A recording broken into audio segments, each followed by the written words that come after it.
कैसे हुई थी राधा की मृत्यु? श्री कृष्ण ने क्यों तोड़ दी थी बांसुरी? जब भी प्रेम की बात होती है तो श्री कृष्ण राधा के प्रेम की मिसाल सबसे पहले आती है। राधा श्री कृष्ण के प्रेम को जीवात्मा और परमात्मा का मिलन कहा जाता है। राधा श्री कृष्ण का बचपन का प्यार थी। श्री कृष्ण जब 8 साल के थे तब दोनों ने प्रेम की अनुभूति की। राधा श्री कृष्ण के दैवीय गुणों से परिचित थीं। उन्होंने जिंदगी भर अपने मन में प्रेम की स्मृतियों को बनाए रखा। यही उनके रिश्ते की सबसे बड़ी खूबसूरती है। कहा जाता है कि श्री कृष्ण को केवल 2 ही चीजें सबसे ज्यादा प्रिय थीं।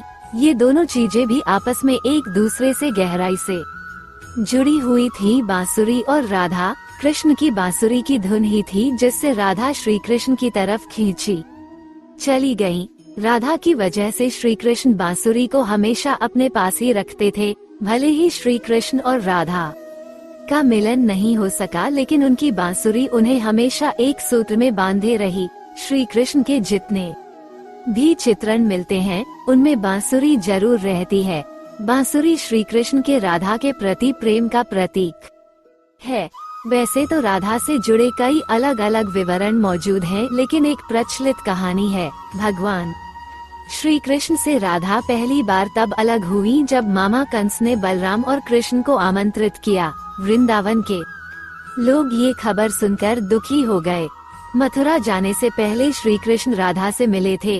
राधा कृष्ण के मन में चल रही हर गतिविधि को जानती थी। राधा को अलविदा कह कृष्ण उनसे दूर चले गए। कृष्ण राधा से ये वादा करके गए थे कि वो वापस आएंगे, लेकिन कृष्ण राधा के पास वापस नहीं आए। उनकी शादी भी रुक्मिणी से हुई। रुक्मिणी ने भी श्री कृष्ण को पाने के लिए बहुत जतन किए थे। श्री कृष्ण से विवाह के लिए वह अपने भाई रुक्मी के खिलाफ चली गईं। राधा की तरह वह भी श्री कृष्ण से प्यार करती थी। रुक्मिणी ने श्री कृष्ण को एक प्रेम पत्र भी भेजा था कि वह आकर उन्हें अपने साथ ले जाएं। इसके बाद ही कृष्ण रुक्मिणी के पास गए और उनसे शादी कर ली। कृष्ण के वृंदावन छोड़ने के बाद से ही राधा का वर्णन बहुत कम हो गया। राधा और कृष्ण जब आखिरी बार मिले थे तो राधा ने कृष्ण से कहा था कि भले ही वो उनसे दूर जा रहे हैं, लेकिन मन से कृष्ण हमेशा उनके साथ ही रहेंगे। इसके बाद कृष्ण मथुरा गए और कंस और बाकी राक्षसों को मारने का अपना काम पूरा किया। इसके बाद प्रजा की रक्षा के लिए कृष्ण द्वारका चले गए और द्वारकाधीश के नाम से लोकप्रिय हुए। जब कृष्ण वृंदावन से निकल गए तब राधा की जिंदगी ने अलग ही मोड़ ले लिया था। राधा की शादी एक यादव से हो गई। राधा ने अपने दाम्पत्य जीवन की सारी रस्में निभाई और बूढ़ी हुई, लेकिन उनका मन तब भी कृष्ण के लिए समर्पित था। राधा ने पत्नी के तौर पर अपने सारे कर्तव्य पूरे किए। दूसरी तरफ श्री कृष्ण ने अपने दैवीय कर्तव्य निभाए। सारे कर्तव्यों से मुक्त होने के बाद राधा आखिरी बार अपने प्रियतम कृष्ण से मिलने गईं।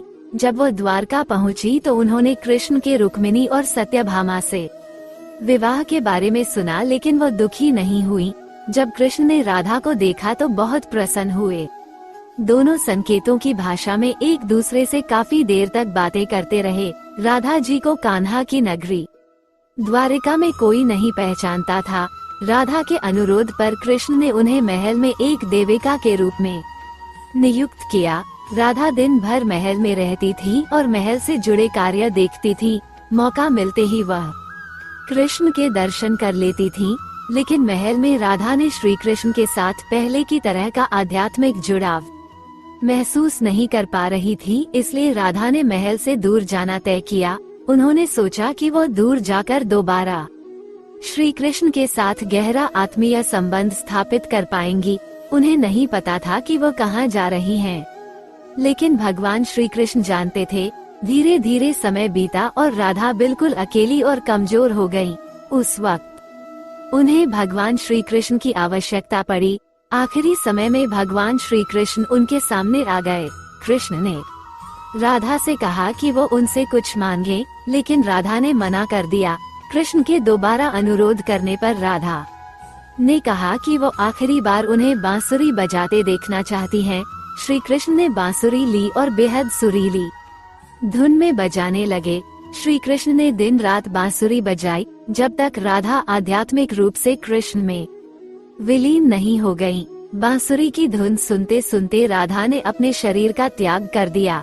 हालांकि भगवान कृष्ण जानते थे कि उनका प्रेम अमर है, बावजूद वे राधा की मृत्यु को बर्दाश्त नहीं कर सके। कृष्ण ने प्रेम के प्रतीकात्मक अंत के रूप में बांसुरी तोड़कर झाड़ी में फेंक दी।